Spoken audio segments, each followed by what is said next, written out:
Kuartal kedua pertumbuhan negara dikatakan naik 7%. Sahabat tahu kan, masyarakat kita sangat limit sekali pengetahuannya. Memang selama 20 tahun ini cara memimpin negaranya seakan tidak meminteri rakyat tetapi malah membodohi rakyatnya. Jadi data 7% ini salah? Ya enggak, bukan salah. Data itu benar 100%. Tetapi pemahaman masyarakat yang awam, terutama pengagum pejabat-pejabat saat ini, salah memahami arti naik 7% itu yang memang digiring ke arah tidak paham. Demikian juga oposisi. Itulah mengapa New Mind tidak impress dengan oposisi, tidak mau gabung dengan oposisi, karena memang aneh dan gak paham bernegara semua. Semuanya politikus, bukan negarawan. Sisanya barisan pasukan yang dikatakan penjual agama yang kalah dengan mereka yang pakai kampanye kebinekaan yang didukung dengan cuan yang besar. Begitu angka 7% kuartal kedua naik, oposisi bengong. Gak ngerti atau malah nuduh data tersebut hoax. Sementara pengagum pejabat mengatakan tuh naik kan, hebat kan pejabatnya. Sementara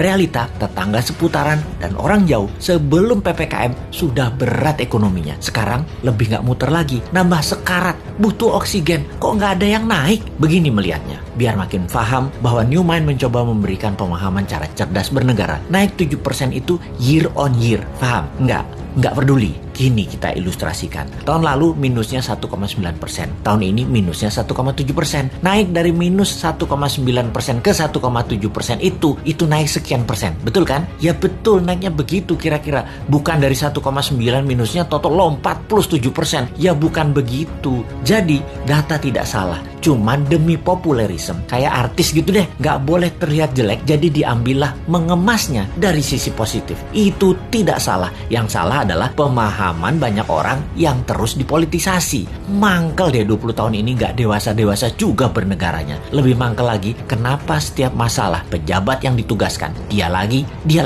Ini menunjukkan apa? Tidak ada yang mampu, atau dia tidak paham mengelola, atau manajerialnya lemah, atau dia memiliki gaya kepemimpinan yang lain, yaitu gaya kepemimpinan yang menugaskan anak buah, dan kalau anak buah salah, anak buahnya yang disalahin karena ketidakmampuan tersebut. Posisinya kayak menang, kayak raja. Kalau kayak gini ini bukan leader yang baik. Kalau di perusahaan ya, seorang direktur memanggil 5 manajer di bawahnya dan menugaskan masing-masing departemen harus untung, harus membuat profit. Bayangin, buat profit itu kalau di perusahaan. Kalau menteri mah nggak buat profit, hanya menyelesaikan masalah non-cash. Harusnya gampang ya. Lalu manajer tadi tidak ada yang menghasilkan profit. Direksi tadi marah-marah. Kenapa? Target tidak tercapai. Manajer balik lagi kerja, nambah runyam. Bukan nggak profit, malah rugi. Direksinya nambah marah-marah. Ketika laporan ke pemegang saham, direksi mengungkapkan kinerja manajernya. Entah bagaimana, mungkin karena shareholdernya bukan orang pintar juga, mereka banyak yang setuju memang manajernya nggak bisa kerja, setuju dengan direksi. Di sisi shareholder, ada shareholder yang minoritas yang mengatakan bukan, itu direkturnya yang tidak bisa mengajarkan manajernya, tidak directed leader,